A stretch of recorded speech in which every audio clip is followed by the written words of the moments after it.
Hello, viewers. Today, I am going to review a comment on one of my Final Fantasy VIII videos that has to do with the Ultimecia, the Rinoa is Ultimecia belief. That has been a subject that I have done a lot of videos for, a lot of research for, and let me be honest, the comments that I get on those videos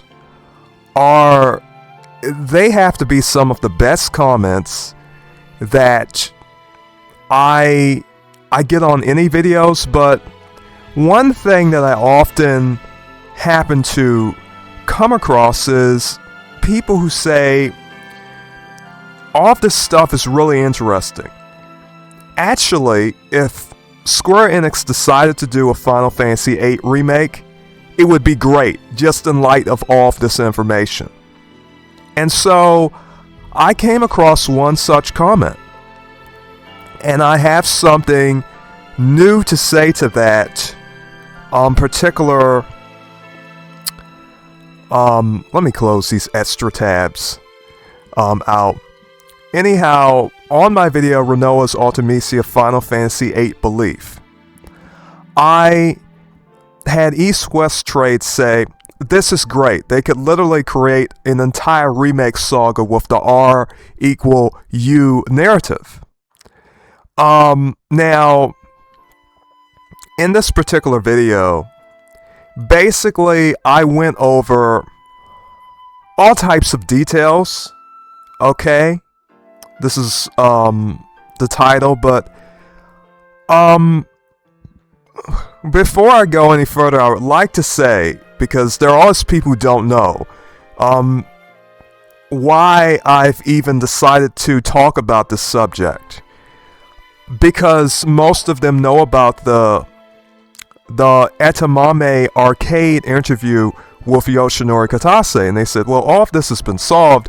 Yoshinori Kitase have said that Rinoa is not Ultimecia because he was questioned about it. Yoshinori Kitase would later retract that statement in the Dissidia NT interview. So that is why many of us are talking about this now. We're doing this again now because we have reason to do it, because basically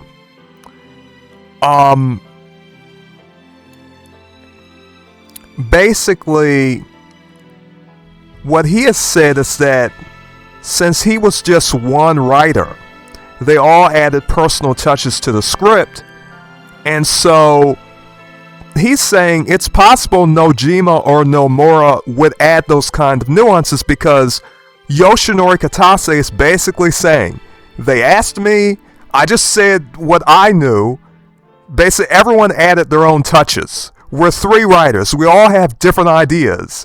We all are sort of contributing to the story.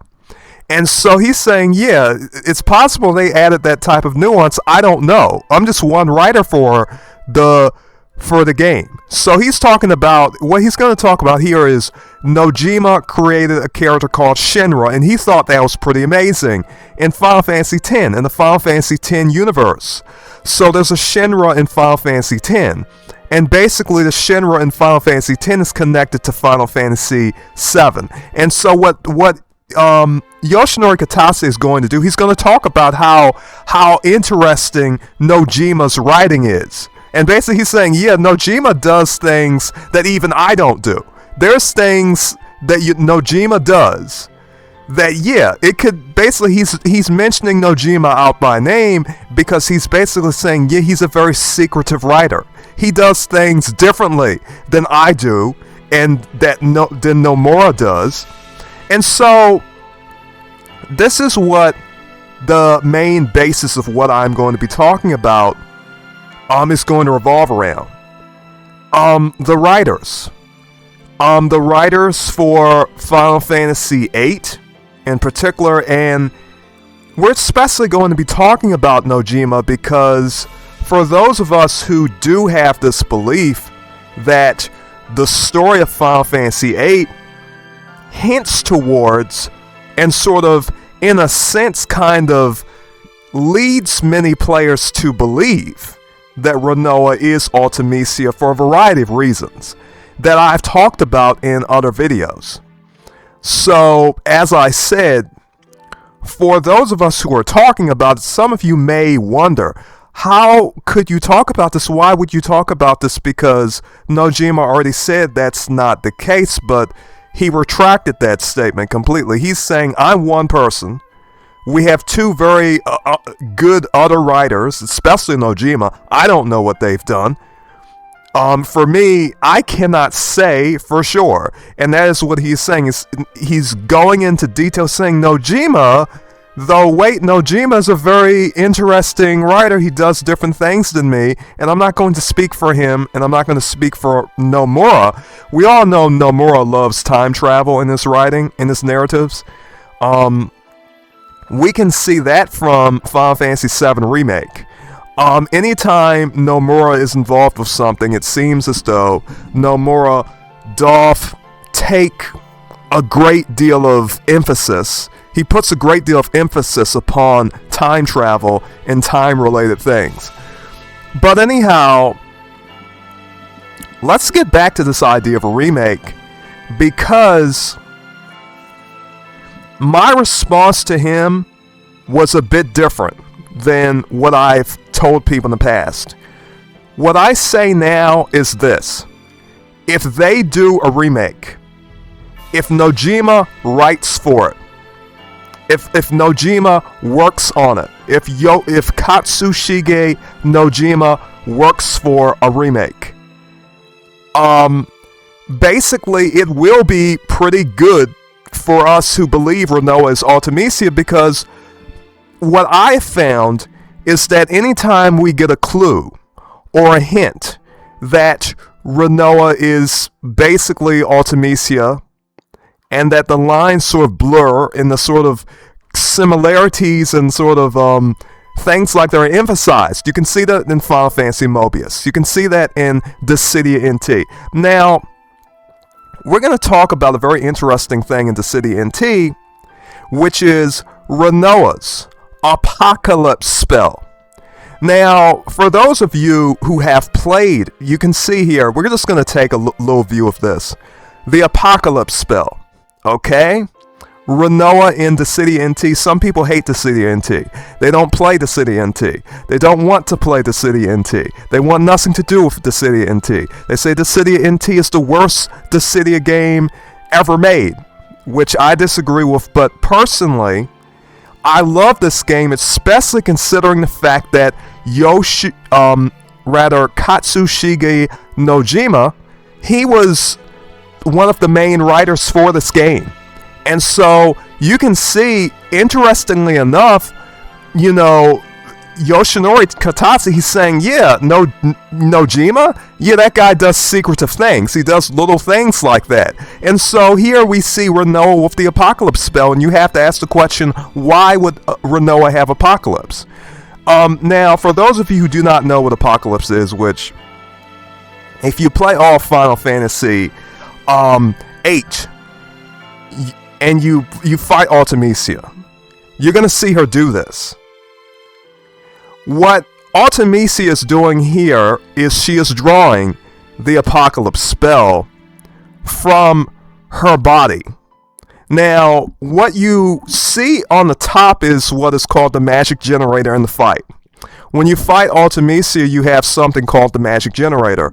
The magic generator is not Ultimecia. The magic generator is something that she has created to essentially harvest magic from her body underneath. Now, a lot of people do not know this, but during the fight, there are in fact two enemies.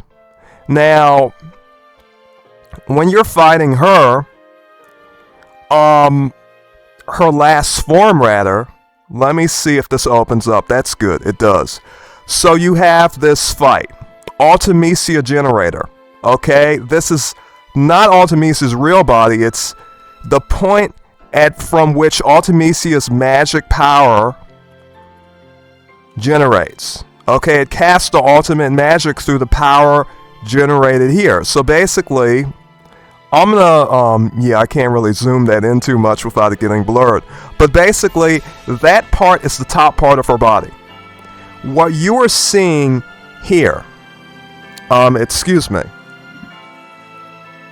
What you are seeing here is that Ultimecia, her real body, during the last phase of the fight is hanging down. It's underneath here. Once you fight her body junctioned onto Griever, the second form of the fight, excuse me viewers, I have to pick up my handkerchief. Isn't that funny? One moment viewers.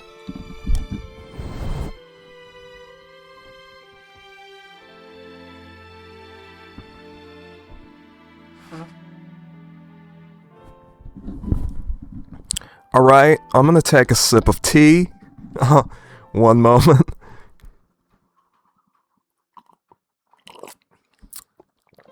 I do these on the fly, without editing. And actually, I'm gonna clear my throat out, but I want you, while I am basically going to do that, just look at what is happening and just think about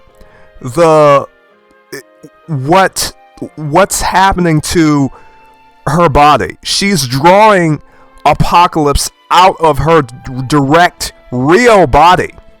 The top portion is not her body. Keep that in mind. Now I'm gonna clear my throat out. You can kind of contemplate this for a while. Just meditate on the implications of it and really think about, all right, what are the narrative implications of this? You can do that. I'm going to clear my throat out. I'm going to come back. I'm going to talk all about it, viewers.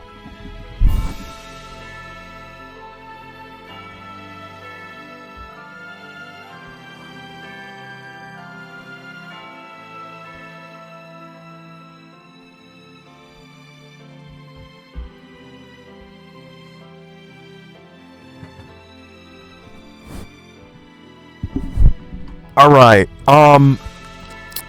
Anyhow, this room is a bit cold.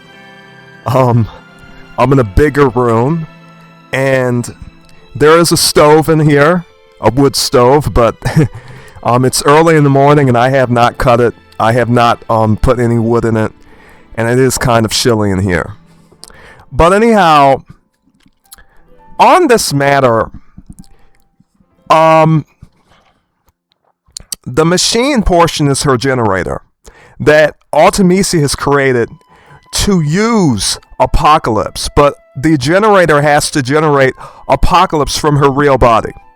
So you can see she is using a draw, just like you use a draw when you draw magic from enemies. But the draw that she is using looks more like a drain spell, so you can kind of tell she's sort of the implications of that is that she's really draining the life force, the very life force from that real part of her body, because you know the drain spell actually takes HP out of the body. Now in this case, the draw that she is using is not taking HP out of her body, but she's drawing the spell just like you draw the spells from enemies.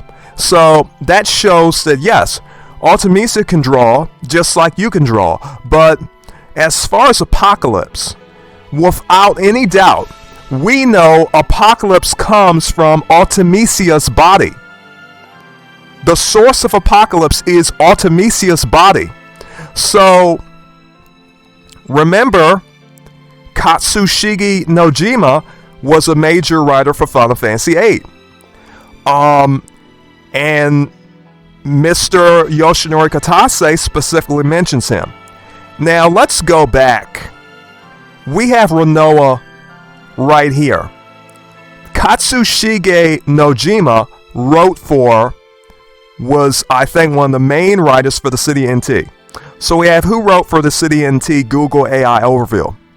The scenario for Dissidia NT was primarily written by Kazushige Nojima. Alright?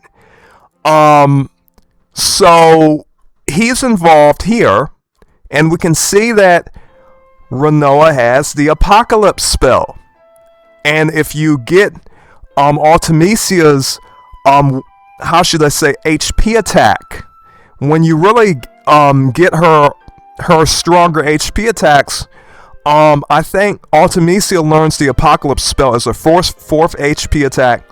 Rinoa learns it as her second HP attack. So Rinoa will learn Apocalypse at an earlier time than even Ultimecia will. But the question is, why does Rinoa have Apocalypse? And so if you think about that, there's only one reason why Rinoa has Apocalypse. It's because when you consider the source of Apocalypse, the source of Apocalypse is Ultimecia's body. So this is already, if you take both into account, you consider the writer. Nojima is writing for Final Fantasy VIII. Nojima is writing for Dissidia NT. Nojima has basically already told you, yes, Ultimecia's body is Rinoa's body, because you don't have the spell unless you have that body. The magic generator at the top has to draw Apocalypse from Ultimecia's body. So her generator is drawing energy from her own body. Okay?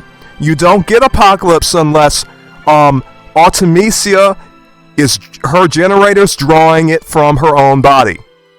Her body's hanging down. Her body's hanging down, generating the energy for time compression. She has to generate that power from her own body. You see that draw. You see the energy drained from her own body. So this is where Apocalypse comes from. It comes from her body. Rinoa has Apocalypse. Rinoa's body is Ultimecia's body. Rinoa becomes Ultimecia of the future. So as to how that is, I've talked about that in other videos. I have so much information that's gotten to the point now where if you want to learn all of the connections that these two characters have to each other. I mean, one connection is Rinoa lives in the castle, Ultimecia lives in the castle. Why are there castles in the future? That doesn't make sense. You just came from a futuristic city. Estar, why are you now in the castle in the future? Why is the castle next to Adia's orphanage? Why is the castle next to the same area, the same orphanage, that has a flower field next to it where Rinoa and Squall made a promise to meet at that flower field, and Squall said, well, if you want to meet me, if you come here, don't worry, I'll come for you. Okay, so this is when Rinoa basically becomes a sorceress, and the idea is that return here, I will come, I will be here for you. So the idea, I think, it's pretty obvious what happens if Squall never comes back. Okay, now, Rinoa has Squall's ring, his lying ring, his griever ring, and if Squall never comes back, okay, it makes plenty of sense that Rinoa will have griever as a guardian force. So, that's very interesting. Okay, so, and of course she'll sort of become Ultimecia. That's the concept, because when you consider the concept, conceptually it makes sense. If Squall never returns, we all know Rinoa is a sorceress. What type of sorceress would she become if Squall never returned? So I think Ultimecia is sort of like an inevitable type of possibility that could come to be, that somehow did come to be, and just is the Rinoa of the future. And they tell you that, because when you play Dissidia NT, you wonder why. Why is this the case? Why does Rinoa have Apocalypse? And I have to say, in regard to the writer who did that, that's Kazushige Nojima. That's certainly Kazushige Nojima. So I have to say that for those of us who are saying, okay, you know, if this became a remake, it would be really good. And I told this person, East Trades, I said, hey, if Katsushige Nojima is writing for it, the remake will be good. Final Fantasy VIII, I think The man who made it good was Kazushige Nojima. He is simply the best writer in that team, in my opinion. Now, for East West Trades, he said Square could do it, but they've got to get their business model in line, and they do. You know, Final Fantasy VIII felt like a movie. First played on PlayStation 1 demo from a Pizza Hut. We have such good memories of this game. It's still the best in many of our opinions. For me, Final Fantasy VIII is far and beyond the best Final Fantasy I've ever played, and I understand it completely. And Kazushige Nojima has more than once given people information to sort of show, hey, yeah, that's who it is. That was my thing. I was the one who put those details in there that kind of related Rinoa to Ultimecia, and he did it in Dissidia NT. A lot of people ask the question, why does, who put that in there? Who put the Rinoa has apocalypse spell in there? Well, Kazushige Nojima was the writer for Dissidia NT. So yes, that's his business. That's what he did. This is the guy who puts the secrets in Final Fantasy VIII. Now, the Promised Meadow is very interesting because I like this area. This is the area where, at the end of Final Fantasy VIII, where Squall's is walking around, he's lost. In this section, there's a big fog all over it, just like in the ending. Now, if you fight long enough, it will become a flower field. That has some implications that I want to talk about. Now, as you see, the scene now is just a barren desert. That's how it was. But the idea is that all of time and space is sort of restricted to this area. In other words, time has been compressed to one point, one area, one present moment right here. And when you realize this is the flower field in the Final Fantasy VIII ending, this Dissidia NT detail is very, very substantial. Now, as they fight, the area, let me see, it's going to shift to a flower field. It usually, yeah, here we go. Here we go. You can see now the area is a flower field. This is how it was in Final Fantasy VIII. So you see, this is a detail that Kazushige Nojima would put in this game because he was a writer for Final Fantasy VIII. Yoshinori Kitase is naming Kazushige Nojima by name. Okay, he's not being ambiguous about it. He's saying, yeah, Kazushige Nojima does weird things like Final Fantasy X. He made Shinra. He connected Shinra to Final Fantasy VII Shinra. This is Kazushige Nojima's type of business. This guy, he does it. Nojima is the guy. And that's basically what Yoshinori Kitase was saying. Okay, he mentioned him by name. And he wasn't being vague or ambiguous about it. As you can see, this whole scene where it goes from desert to flowers is just like the ending. Rinoa has to touch Squall's body, and the whole curse that's upon the land is lifted off the land in the ending. If we want to, we can see the ending. We can see it, I believe, because we do have it. We do have the ending. We have the HD version, and I think this was the remastered version. I don't suppose it really matters if we look at the remastered version, actually. Actually, no. Let me not play that. With the VLC. Let me go to Microsoft Edge. Open it here. I'm going to come back, and I'm going to... I have to clear my throat again. I'm sorry, I'm in a really cold room. I'm going to come back, and I'm going to really talk about this. One moment, viewers.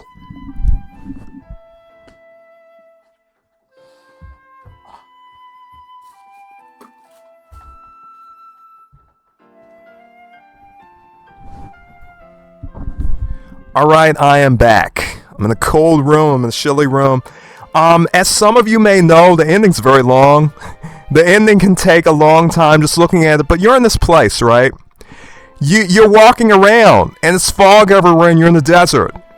And, you're in this area, and you see Rinoa, but it's all blurry and stuff. And basically what has to happen in the ending, Rinoa is going to break the spell. Rinoa is going to literally break time compression.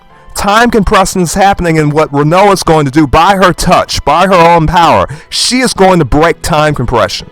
She has the power to do that. So you see off this fog, off this gloom, she's going to break it. She's going to break it. With her hug, with her embrace, she breaks time compression. Her power did it. Do you see how significant this Dissidia NT stage is? This stage is called the Promised Meadow. That's what it's called. This is called the Promised Meadow. So, you see, it's all linked to that spot. You're really just in the flower field. You were in the flower field the whole time. Rinoa has the power to break the spell of time compression. Rinoa has the power of apocalypse. Apocalypse comes directly from Ultimecia's body. That's all Rinoa's power, because when you have the same writer putting that in the Dissidia NT, he is saying, yeah, Rinoa has the power of apocalypse. Rinoa has the power to break the spell. Rinoa has the power. Rinoa is the woman who is Ultimecia. Rinoa is the woman who lives in the castle, okay, in Deling City. She lives in the castle in the future. If Squall does not come back, she has the power to turn to sort of, in a sense, turn objects into something powerful. So Rinoa has Squall's ring. Rinoa learns about Griever. Rinoa has the powerful to Guardian Force Griever, because Squall couldn't use it. So the idea of Griever, the Guardian Force, the idea, the concept, comes from Squall. And Squall says, no, that's not a monster, that's a lion. And so, when you realize Guardian Forces are connected to monsters, yeah, what Ultimecia has is something different than what Squall has, because Squall cannot use it. So Ultimecia can do things like she can take an object and make it into something real. She can give it reality. That's exactly what Ultimecia can do. So if Rinoa has this ring, and she's left alone and Squall never comes back in some type of timeline, then Rinoa is going to become Ultimecia. She's going to basically become more bitter because her lover never came back, and she's in the same spot. She's waiting for Squall. Some of you don't know what the promise is. I'm going to tell you what the promise is. The promise is the promise that Squall and Rinoa made in the Promised Meadow. Okay? And I suppose it has to do with this dialogue. Squall will tell Rinoa, I'll be waiting here for you. If you come here, you'll find me, I promise. So if Squall breaks his promise, Rinoa has nothing but bitterness. She has nothing but bitterness. She's alone. And Ultimecia is alone. All she has is monsters, but she's made her castle right there at that spot. She's right by the orphanage, right by the flower field, overlooking it. She's looking down. She's waiting. But she forgot, because the Guardian Force that she has corrupted her memory. She can't remember why she's waiting. She's just there. And she just has bitterness and hatred now. She knows these seeds keep coming to kill her, and she's just saying, oh, you want to kill me? Oh, you want to come against me? Who do you think you are? I'm going to destroy you. And that's what she's doing.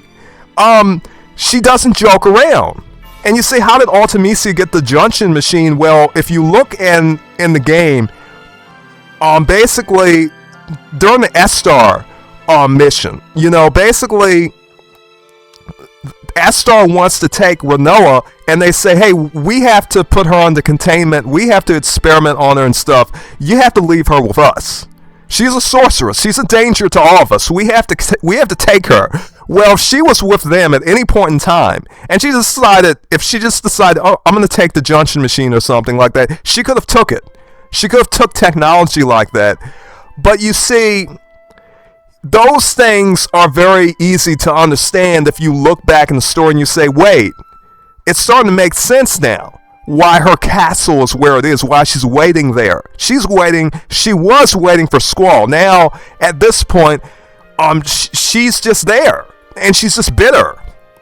So, let's talk about another subject, because right now we're talking about the genius of Nojima's writing. Talking on that subject, we have another thing we can look at, and that is indeed Final Fantasy Mobius. If you don't know, this was a game that was made for mobile phone during the time when Final Fantasy was shifting to more mobile titles. That was the idea, basically, to create some mobile products. There was the Sleeping Lion episode of Final Fantasy Mobius, and they introduced Squall and Ultimecia, and it was a really big thing. Now, guess who wrote for this? Guess who wrote for Final Fantasy Mobius? Kazushige Nojima. This is from Google AI. Okay, this is from Kazushige Nojima. That's the composer, but this is the writer. He wrote the scenario with Motomu Toriyama, and you're going to see here in this trailer that we're going to get a reference, a hint about Ultimecia's true identity. And it's going to be a pleasure for those of you who have not seen it. So we might as well look at it. For this, I'm going to actually cut the music off, or pause it. And we're going to enjoy this in the original sound. Good viewers.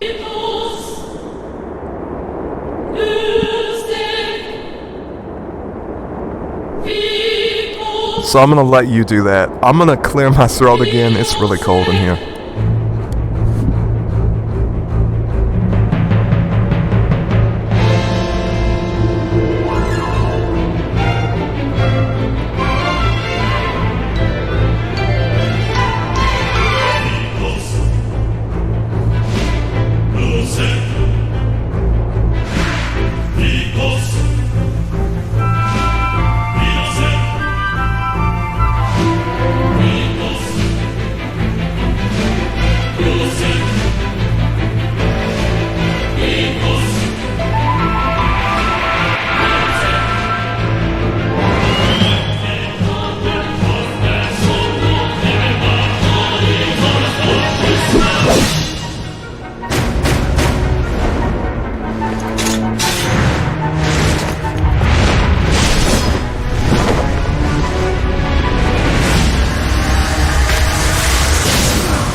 Okay, what you saw was the Final Fantasy Mobius trailer. The Sleeping Lion expansion. Now, this was very interesting, and let me just say that there are a few parts to look at and really notice. Some similarities here in this trailer. For one thing, as you can see, Rinoa is Ultimecia, Freudian slip, because I believe it's the same person. Anyhow, Ultimecia is dancing. Now, that's weird. Ultimecia is dancing like she's, at the ball, like Rinoa was at the ball. Okay. And she's going to do something. Look at this. There you go, the shooting star gesture. I've sort of have coined the phrase shooting star gesture. That's what I call it. Now, this you will see in many cases. Let's just take a look at all of the examples of the shooting star gesture. This was the end of the game. This one was at the end of the game. Can I do a... Let me see. I'm just gonna do a... Okay, I'm just gonna open this and do a slideshow. And we're just gonna look at this for a while and talk about the significance of it. This is the shooting star gesture. Okay, the end of the game. This is Final Fantasy Mobius, Ultimecia. This is the ball scene in Final Fantasy VIII. I mean, once again, the ending. Okay. Dissidia NT. I mean, how much more obvious can it get for you? I mean, Nojima wrote for both Dissidia NT and Final Fantasy VIII and Mobius. He wrote for all of them. And the shooting star gesture is there the whole time, pointing at who this is. Rinoa has the power of Apocalypse. Rinoa becomes Ultimecia of the future when Squall does not meet her and essentially keeps his promise. Ultimecia is Rinoa when the promise is broken. What was the promise? The promise is in the Promised Meadow, where basically, hey, Squall says, you know what? You come back here, I'll be here for you. I mean, I don't know what's going to happen with these people in Esther since they've decided to keep you. But, you know, if Squall decides, I'm not going to come back for you, I'm not going to save you. I don't care if they, you know, or let's say something happens to Squall and he just cannot return there. If Rinoa gets to the Promised Meadow, Squall should be there. But what happens if Squall is not there? Then you have Ultimecia, the worst case scenario of the future. That is what Ultimecia is. She is Rinoa when Squall breaks that promise. If Squall's not there, she has that ring, and she knows what Squall told her about Griever. Oh, it's a lion. It represents pride and strength. Well, Rinoa would be able to conceive the same idea that was conceived in Squall's mind, because we have to remember, Griever comes from Squall's mind. In Squall's own words, he says Griever is a lion. Squall never said that Griever was a guardian force, but at the same time, I mean, Ultimecia has this power where she can take objects and she can make them into something real. If you ever take things like the Diablos, the Doom Train ring, once you get the Guardian Force out of the ring, you no longer have the item anymore. So that would explain why Ultimecia does not have the ring, because you've already taken the Guardian Force out and the item is essentially destroyed. Just like if you use the magic lamp, you no longer have the magic lamp because you've already used it, you've extracted the Guardian Force, and the object is basically useless. You've taken the spirit out of the object in a sense. So it makes plenty of sense. This is all over Dissidia. The series. Wherever if Nojima's writing, you'll see stuff like this. Okay, so that's where it comes from. So I have to say, those of us who believe in this, yeah, we have one man to thank. Thank Nojima, because the truth of this story, I would say, has to do with him. Kazushige Nojima. And that's basically what Yoshinori Kitase was saying. He's saying this man writes in a very suggestive, secretive manner, and he's pointing out Shinra Final Fantasy X. He's telling us why. That's why he felt the need to tell us, yeah, Nojima. He's pointing at Nojima. He's saying, we all added touches to it, but let me, in particular, mention Nojima. Okay, and that's what Yoshinori Kitase did. It's pretty obvious. So over time in this channel, we're going to be looking at all the footage of basically Final Fantasy Mobius. I'm going to be reviewing the footage, and we're going to be talking about this. It's going to be really interesting. Good viewers. So, this is exciting. For those of you who do not know, I do have a Rinoa is Ultimecia Reddit.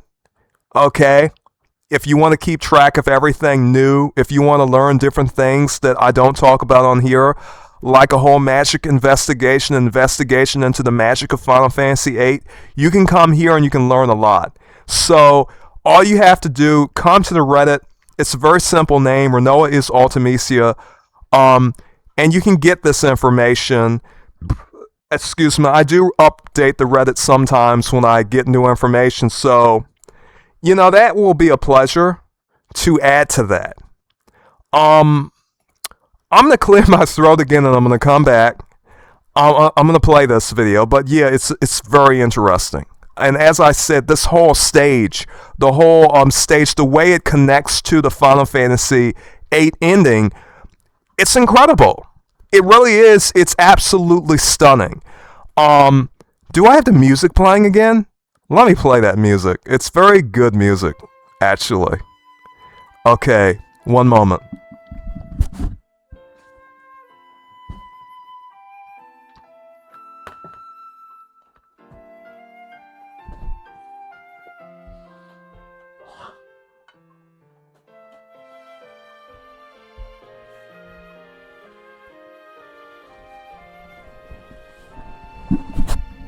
I do like to do videos in this room, but the only problem I have here is that it's very big and therefore it is very cold. Anyhow, the music, if you don't know, that comes from Unlimited Saga, another Squaresoft. I don't know if it was made during the time when they became Square Enix, but basically, yeah, it's a Square Enix game. Okay, it's a really good game. Good music. But anyhow, yes. I was happy I could talk about this subject. Sometimes you, the viewers, you bring up some very good comments. Another man was talking about, he was interested in the ring. I have talked about the Griever ring before. I plan to talk about it more. The idea of how she has this ability to give life to inanimate objects, and that makes a lot of sense. And it makes more sense when you start to consider the fact that, Ultimecia does have that power, and Rinoa was left with a very special object. Rinoa was left with the Griever ring. She has the Griever ring for most of the game. She took it from Squall. That directly comes from Squall. So, when you go into the idea of what a Talpa is, which is a magical concept, a Talpa is an object that is a personal object that has personal power behind it. When Squall has this ring, you have to consider that something connected to Squall. So part of his mind is connected to this ring. So if you were to make this ring, give this ring life, obviously it's already connected to Squall's mind. There's something about Squall that's connected to that ring. He loves that ring and he always has that ring. Now Rinoa has that ring. They make a promise. Rinoa keeps the ring. If Squall does not come back, she has that ring, and if she somehow has this power, she gets all this sorceress power from Adele. If she somehow has the power to make something real, like an object, and to essentially give it life, well, obviously Squall's mind is connected to that ring because this is connected to his idea of the lion. It has to do with magical ideas. So a Talpa is this sort of magical creature that attains corporeal reality, having been originally imaginary. And we could talk about that in some real magical concepts, but I think it's kind of obvious that these things are happening in the story. Now, you may say, hey, what reference do I have for this? Let me take a look, because we have a whole ending cutscene that's going to be very interesting. And I think it's worth looking at because in the ending, you're going to have a weird part where the two rings, especially the lion ring, is going to glow in the ending. And that was really strange because you're saying, why are there sparks and sparkles around the ring? It's like they're showing you the ring has power. And that's going to be in the ending scene. And you're going to see that cutscene. You're going to say, wow, they're giving special emphasis to the ring. Now, this is during an earlier cutscene where they're doing a close-up of the Griever ring. But in the ending, it's going to glow with magical energy. They're sort of putting this magical overlay. You can see those little sparks and sparkles where they're kind of giving emphasis to the ring. They're showing you, yeah, this ring is special. What do you think is special about this ring? Okay, it's like the ring has a sort of power to it, and that's obviously in the visuals. So we can look at, either one of these ending scenes, because the remastered ending scene, I don't know which graphic is better really in terms of just the original intent that the artist wanted to portray. The ring is going to glow in a certain part of this ending. Where's it going to be? Where's it going to be? We're going to look at this. Okay, we have to go back, but basically I showed you the what do you call it? It's a very deep ending. I mean, there's so many cutscenes, but basically you're going to get to a point where the ring sort of glows. Okay, you're going to get to this point in the ending, and it's just going to glow. And that's weird. It's weird that they're doing that to that ring. They're kind of making you think, okay, the ring is special. There's a lot of interesting things in the ending. I went frame by frame and took screenshots. So, as I talk about this subject, yes, I'm going to be talking about the ending cutscene. The most mysterious cutscene in Final Fantasy history, I dare to say. I have a lot to say about it, but it's so much that hey, listen, we have to do one thing at a time. We have to go one layer at a time. It's a lot to that. We can't just run into that. It's so much. The ending is so much that we have to talk about one aspect at a time. We can't, you see, I already have like tons and tons of information. We can't overburden people. And I myself have to learn new things. I can't just make video after video really fast. I have to really look at things and make sure I have something substantial to talk about. But anyhow, viewers, let me just say, this has all been fun. For sure, let me put it this way, we're back. In terms of, Final Fantasy, those of us who believe Rinoa is, or rather, Rinoa becomes Ultimecia, we're back. We're back, and we have an ideological basis upon which to state our opinion and our belief. And we believe Rinoa is Ultimecia. That's just how we experience the game. That's how we play the game. It's obvious to us. And sometimes, you see, I have to be my own hype man. I have to be the hype man. I feel at this point I'm the hype man for, the Rinoa becomes Ultimecia belief. And I will put it this way. I like the idea of saying Rinoa becomes Ultimecia these days. Because to me, that's what it is. Rinoa becomes Ultimecia if Squall does not keep his promise. Okay? So, we're just trying to jog your memory, get you thinking, really get you to understand some of these, concepts, understand, where in the game you're going. Because you're going over here. You're going right back to the orphanage, and what do you see right by the place? You see the orphanage is where the flower field is. The flower field is right by the orphanage, and what do you find right by the orphanage where Rinoa made the promise? You find the big castle. You find the big castle, okay? Ultimecia lives in the castle. Now, I want to ask you this question. We have one more person who lives in the castle. Who do you think that is? Those of you who've watched this channel long enough, you know who that is. And, sometimes, this is just good to review. I have to find where I wrote this, actually, because I have so much information. But we all know Rinoa is the princess. Rinoa is called the princess. Guess what? Rinoa lives in the castle.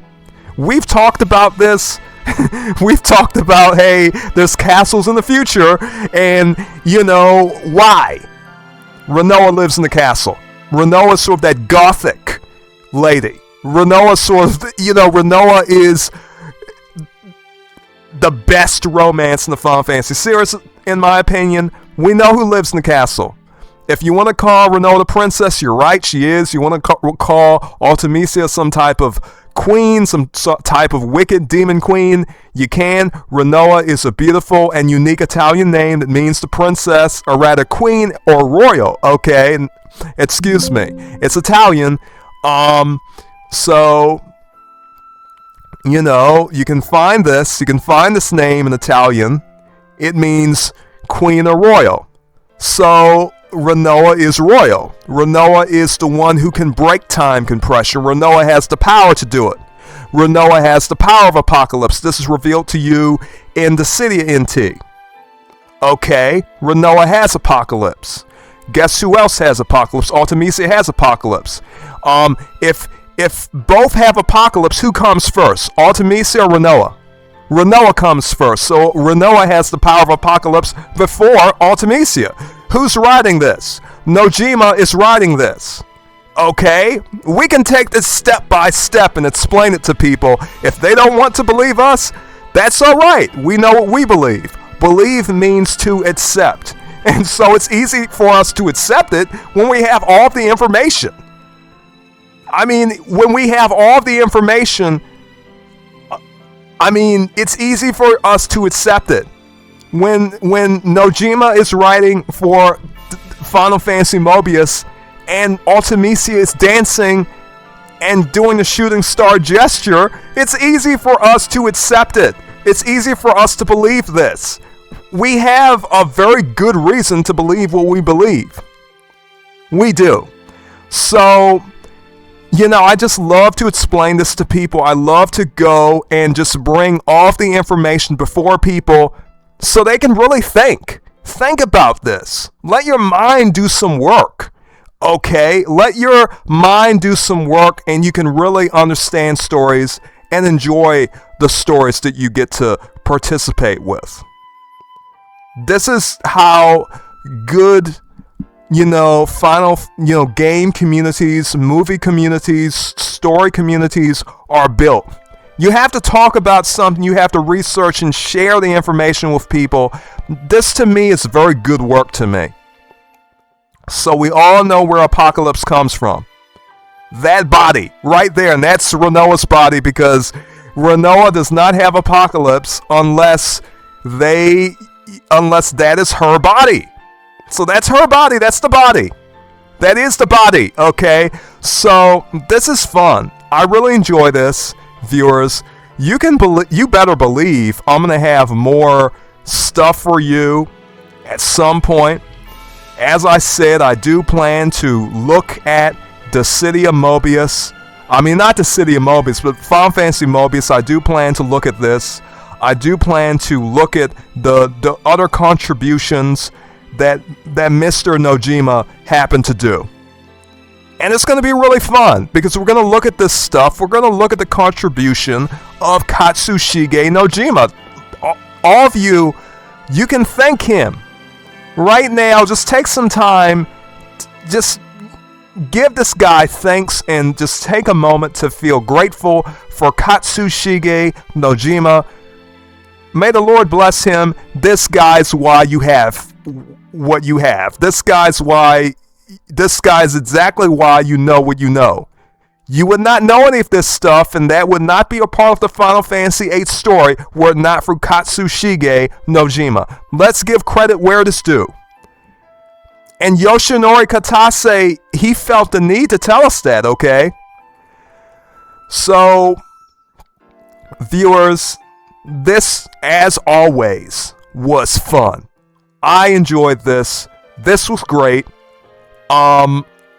I plan to talk about this more.